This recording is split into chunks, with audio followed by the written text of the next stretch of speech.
No, you won't see Reggie Bush, you won't see Matt Leinart, and you definitely won't see Brady Quinn here, but I am here, Jeremy the Impact York. We're here at Center Park Stadium. I'm right here in Pouncetown. I know you can see it looks like Pounce is trying to touch me on the back of the head. I'm sure if the real Pounce was here, they would probably try to. But we are here for the Sunbelt matchup. Coastal Carolina is in town.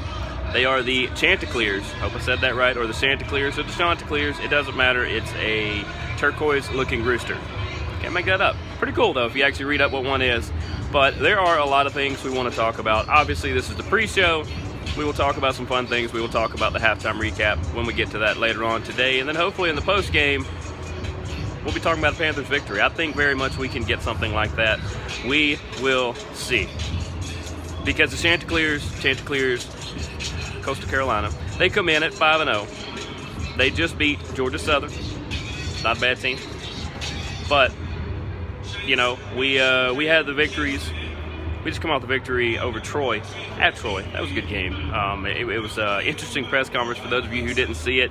At some point, the player sat on a exercise bike to talk to us at the press conference. Of course, that was Jordan Strawn who did that. And Coach said that he couldn't hear us when he sat down there, so he actually stood up behind the bike. But anytime you can do a press conference or a media thing at an interesting place, I like where I'm at now. Of course, this is my sheet I always tell you guys about.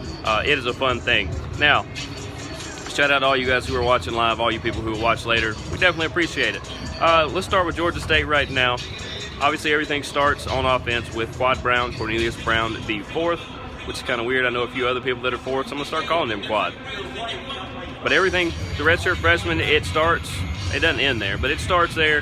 He is the one who is the pivot point, who gets everything going, and we look forward to him doing that. The people he'll be handing off to, of course, when he's not running, will be Destin Coates, the returning Destin Coates, and Tucker Gregg, who has suddenly become the next great thing over here at Georgia State.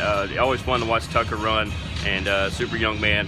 Wish him all the best today. Now, of course, his two biggest targets, talking about Quad Brown, his two biggest targets are Sam Pinckney and Roger Carter. I told people 2 years ago Roger Carter's going to break out. Last year he had a pretty good year. This year he's put people on notice, and you guys should be on notice as well. And I want to give a shout out to the right tackle, Jonathan Bass. They just did a really cool video where they showed where his mom has battled cancer and how he used that to kind of persevere and push through, and he's doing a dang good job on the right tackle side. So shout out Jonathan Bass on that one. Let's talk about our defense real quick. And of course, like I said, I just mentioned Jordan Strawn. Not sure what that was. Jordan Strawn, who last week I believe caused 2 fumbles, picked up 1. He had a handful of sacks. He has been the monster of this defense, and super young man as well. Talked to him at the press conference. As I said, he is really great. So hopefully he can do some big things here. They are going to need some big plays to try to stifle this offense for Coastal Carolina. But we'll see what happens. Also on defense, of course, Trajan Stevens-McQueen, the inside linebacker. He is kind of like the Palomalu. He is all over the place on this particular defense. And then you got Chris Squared, as I call him, Chris Moore and Chris Bacon, that are holding down the safety spots back there. They kind of command the back end and have stepped up a little bit here recently, because that was one. There we go. We're back. Had to find a better spot. We'll still keep Pounce in the background there. As I was saying, Chris Squared, Chris Moore, and Chris Bacon holding down the safety spot back there. They've been making some good plays. It has been good to see them do as much. And, of course, Noel Ruiz, the kicker, he has meant all the difference in the world in a lot of these games. It is good to get him over from North Carolina A&T. I actually saw him play in a bowl game last year. That dude can kick. He has definitely moved right in and picked up where the last guy left off. And then Michael Hayes. You can say what you want about Michael Hayes. No, not Michael P.S. Hayes. That's a Freebird reference. In fact, he was on NXT this week. That is a different thing. But Michael Hayes, his punting has strategically really helped this team out a lot and really put the opponents in some weird spots. So I look forward to him doing some other things as well there. And just because he never gets a shout out, the long snappers, Charlie Flint and Seth Glauser, there you go. Somebody actually talks about you on a field, and for the most part during kicks, we don't get a lot of bad snaps. So those guys are holding it down. Let's go to Coastal Carolina. On the offense, you're going to get Grayson McCall as the quarterback. He's pretty good. They're 5-0 for a reason. He's throwing to Sam Denmark and Cameron Brown. They got a bunch of good.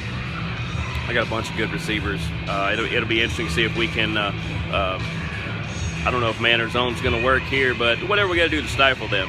Of course, the backs you're going to hear about are C.J. Marable and Reese White. Those two rack up yards, and they make you think about if you want to tackle them or not. On the defense, C.J. Brewer is the defensive tackle that holds down the middle of the line. You got the Mike linebacker Teddy Gallagher, who's been doing some good stuff. The free safety Braden Matz, and of course, the corner, DeJordan Strong. Those are names you're going to hear probably throughout this contest. Hopefully it's because they... There we go. I don't know what is going on over here. I got full bars. AT&T, get your act together. But anyway, like I was saying, DeJordan Strong holding down the corner spot. Hopefully we hear those defensive names because they're getting burned by our offense. But by far, this is the best name in college, in my opinion. Their punter is Massimo Biscardi. Massimo Biscardi. And you may think he has a killer name. He has a killer leg as well. You don't have to be that close for him to nail it through the uprights. Of course, Miles Prosser is their punter, and the long snapper C.J. Shrimp holding it down. Once again, they don't have a lot of snafus on special teams, so this is going to be an interesting contest. Before this phone cuts out and does something stupid again, I'm Jeremy the Impact York. This has been the pre-show. Georgia State Panthers versus the Chanticleers of Coastal Carolina. We'll see you guys at halftime, hopefully to talk about how we're up by a lot of points. But we'll see you guys later.